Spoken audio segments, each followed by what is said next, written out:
शिल्पा शिंदे यानी कि अंगूरी भाभी, जिनकी एक कंट्रोवर्सी ने पूरे इंडिया को हिला कर रख दिया। अगर तुम्हें इस कंट्रोवर्सी के बारे में नहीं पता तो वीडियो से एंड तक बने रहना, तुम्हें पता चल जाएगा। शिल्पा शिंदे ने अपने करियर की स्टार्ट की थी 2001 में टेलीविजन शोज में छोटे छोटे रोल्स करने से।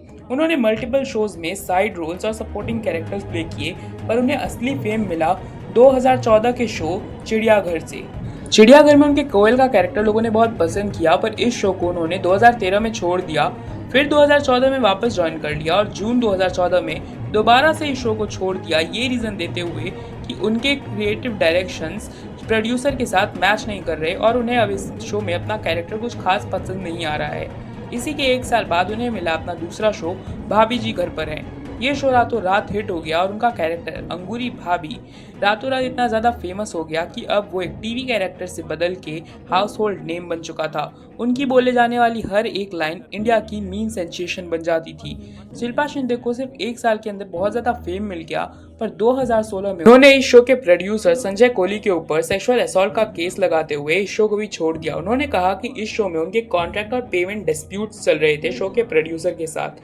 उसके बाद वो बिग बॉस सीजन 11 में भी नजर आई। बिग बॉस में जाना ऑलरेडी काफ़ी कंट्रोवर्शियल डिसीजन था, पर इसी के साथ कंट्रोवर्सी और इसलिए बढ़ गई क्योंकि इस शो में एक और कंटेस्टेंट थे विकास गुप्ता, जो इस कंट्रोवर्सी के साथ सीधे सीधे लिंक थे।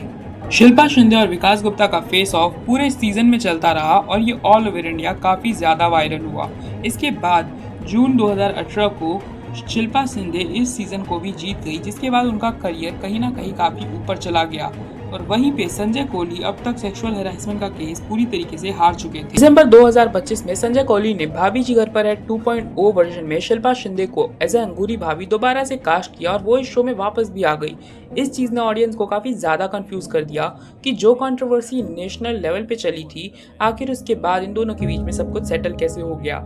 इस चीज का आंसर हमें मिला भारतीय टीवी के पॉडकास्ट में, जब शिल्पा शिंदे ने ओपनली इस चीज को एक्सेप्ट कर लिया कि सेक्सुअल असैल्टमेंट जैसा तो कुछ हुआ ही नहीं था और ये केस पूरा उन्होंने फेक किया था सिर्फ और सिर्फ अपने कॉन्ट्रैक्ट डिस्प्यूट्स और पेमेंट डिस्प्यूट्स को ठीक करने के लिए। उन्होंने इस पॉडकास्ट में बताया कि किस तरह उनके पास कोई चारा बचा ही नहीं था 2016 के उस कंट्रोवर्सी में, और इसीलिए उन्होंने फेक सेक्सुअल हैरेसमेंट का केस किया संजय कोहली के ऊपर, जिससे वो इस केस को जीत पाई और उनकी प्रॉब्लम्स खत्म हो पाई। इसके बाद ऑडियंस का रेज और ट्रोलिंग शिल्पा शिंदे को जरूर झेलनी पड़ी, क्योंकि ऑडियंस ने बोला कि भले ही उनके साथ गलत ही क्यों ना हुआ हो, पर किसी के ऊपर फेक सेक्सुअल हैरेसमेंट का केस करना और वो भी 10 सालों तक, ये चीज़ जस्टिफाइड नहीं थी। पर उसके बावजूद शिल्पा शिंदे ने एक ही चीज़ कही कि जो उन्होंने उस वक्त किया उस चीज़ का उन्हें कोई रिग्रेट नहीं है और अब उनके और संजय कोहली के बीच में सब कुछ सेटल हो चुका है। उसके बावजूद ऑडियंस ने उन्हें ट्रोल करना कम नहीं किया। Currently Shilpa Shinde lockup season 2 में है और वहाँ पे भी वो अपने इसी क्राइम को जस्टिफिकेशन दे रही हैं। तुम्हें ये वीडियो कैसी लगी मुझे कमेंट सेक्शन में ज़रूर बताना। इस कंट्रोवर्सी में तुम्हारा क्या मानना है ये भी कमेंट कर देना। मैं तुमसे मिलूंगा न्यू वीडियो में न्यू टॉपिक के साथ। तब तक के लिए चैनल को सब्सक्राइब कर दो, वीडियो को लाइक कर दो। Bye bye.